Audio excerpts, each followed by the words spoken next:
शिवाय। ओम नमः शिवाय।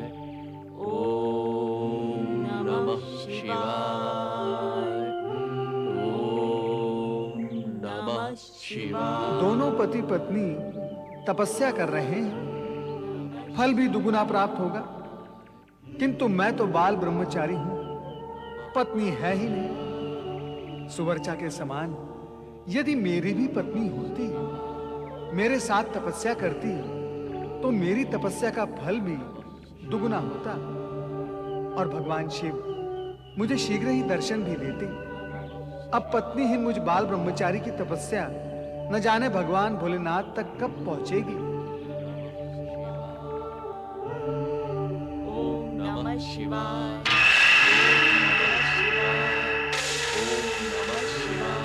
महर्षि दधीचि एवं देवी सुवर्चा, आंखें खोलो।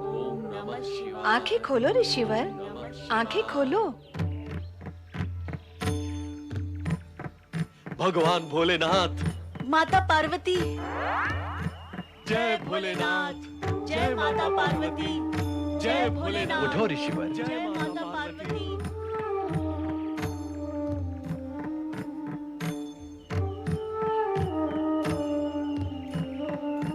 अपनी मनोकामना कहो ऋषिवर। हे त्रिकालदर्शी, सर्वव्यापक, सर्वज्ञ, आप मेरे मन और मनोकामना दोनों से परिचित हैं।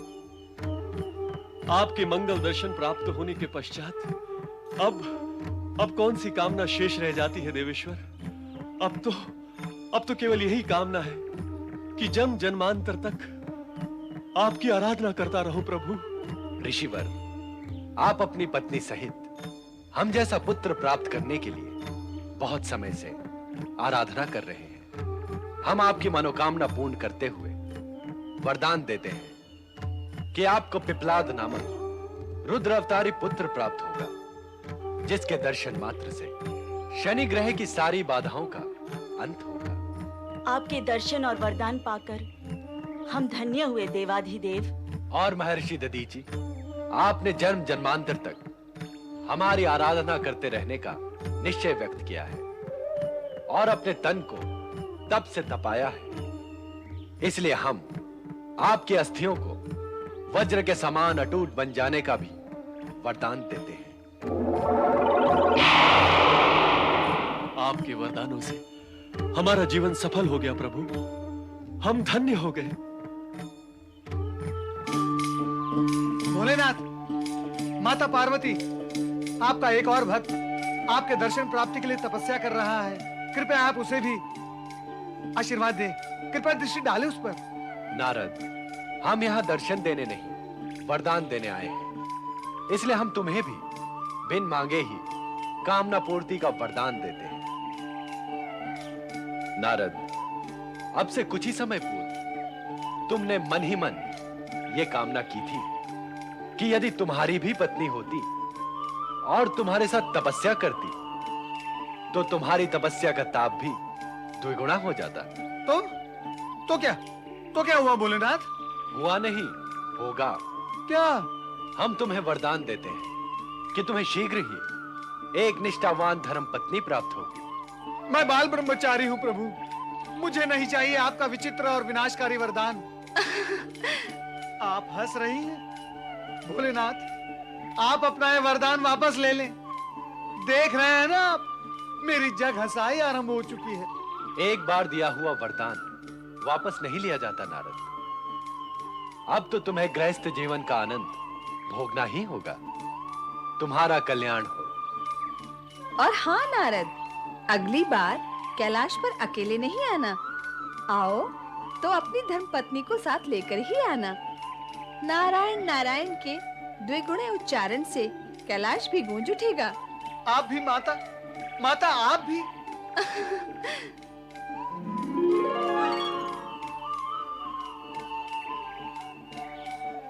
शुभ वरदान के लिए बधाई हो देवर्षि। हमारी मंगल कामनाएं आपके साथ है देवर्षि।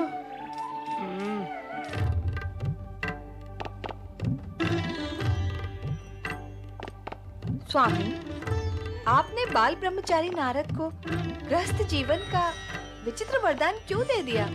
वरदान हमने दिया नहीं देवी, उन्होंने लिया है। अर्थात?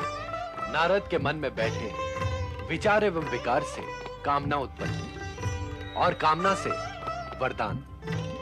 ब्रह्मा जी की भी यही इच्छा थी कि अपने बाल ब्रह्मचारी होने पर अभिमान करने वाले नारद को एक बार गृहस्थ धर्म का अनुभव होना ही चाहिए।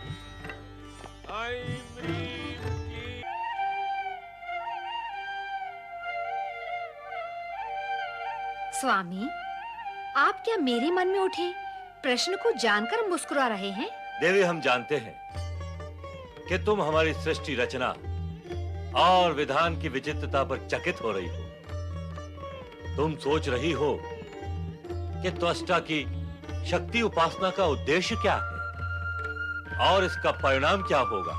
स्वामी, मेरे मन का प्रश्न तो आपने जान ही लिया, अब इसका उत्तर भी दें। इस समय इस प्रश्न का उत्तर देना हमारे लिए संभव नहीं है देवी। हाँ, हम संकेत अवश्य दे सकते हैं। इसका अर्थ तो यही हुआ कि आप भावी और विशेष सत्य मुझसे छुपाना चाहते हैं। प्रणाम परमपिता। प्रणाम माता। तुम्हारा कल्याण हो। कल्याण? नारायण नारायण। भगवान भोलेनाथ ने तो मेरे कल्याण का आयोजन कर डाला, फिर आप मेरे कौन से कल्याण की बात कर रहे हैं परमपिता? माता, क्या आप मुझसे रुष्ट हैं? क्या मुझसे कोई अपराध हो गया है? आपने मेरे प्रणाम का उत्तर नहीं दिया। मैं तुमसे नहीं, ब्रह्मदेव से रुष्ट हूं नारद।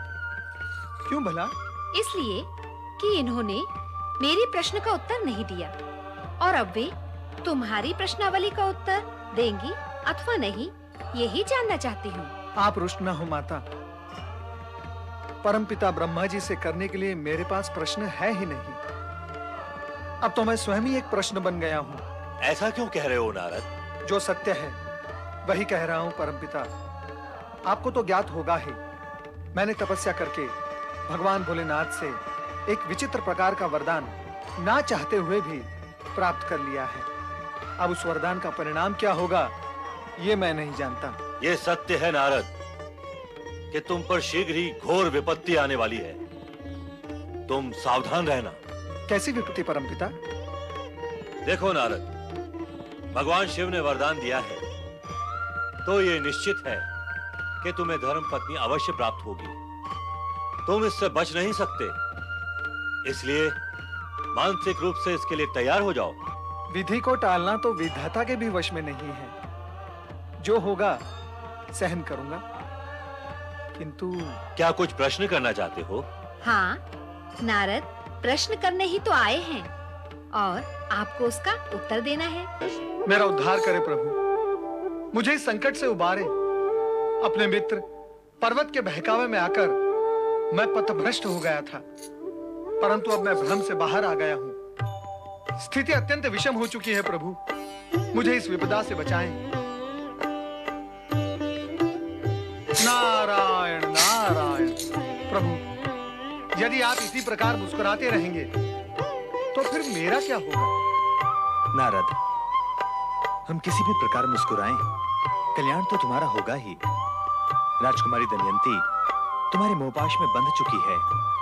यही पाश विवाह बंधन का रूप ले लेगा और तुम्हारा फिर कल्याण ही कल्याण होगा।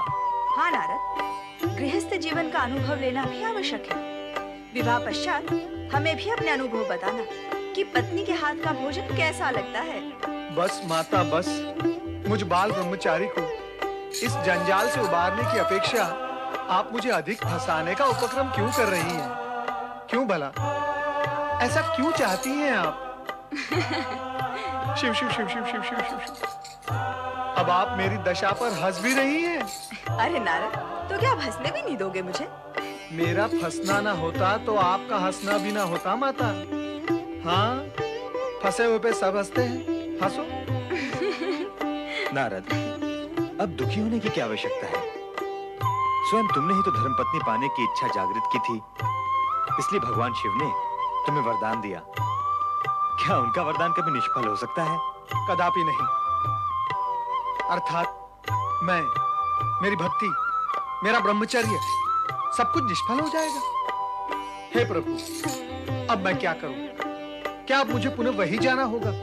स्थिति को समझो नारद, और इस सत्य को भी स्वीकारो कि राजकुमारी दमयंती जैसी धर्मपत्नी बड़े भाग्य से मिलती है। और नारद तो भाग्यवान है ही। और अब तो उसके हृदय में तुम्हारे लिए अपार प्रेम उत्पन्न हो चुका है। और प्रेम का उत्तर यदि प्रेम से नहीं दिया गया, तो दमयंती के प्रेम का और हृदय का क्या होगा नारद? नारद, तुम्हारे अचानक वहां से अदृश्य हो जाने से उसका मन तो दुख का सागर ही बन चुका होगा। नारद, अपनी आराधिका को इस प्रकार मझधार में छोड़ना क्या तुम्हें शोभा देता है? उचित यही होगा कि तुम एक आदर्श अतिथि का कर्तव्य निभाते हुए शीघ्र ही महल में पहुंच जाओ। श्री हरि, क्या आपकी भी यही आज्ञा है? हमारी आज्ञा का प्रश्न ही नहीं है नारद। इस समय हमारी आज्ञा से अधिक भगवान शिव के वरदान का विचार करना होगा, उसकी चिंता और सम्मान करना होगा। इसके लिए तुम्हें तुरंत वहां पहुंच ही जाना चाहिए। सत्य यह भी है नारद कि तुम्हारे वियोग में दमयंती व्यग्र और अस्वस्थ हो गई है। तो ठीक है, मैं जाता हूं। अवश्य जाना चाहिए।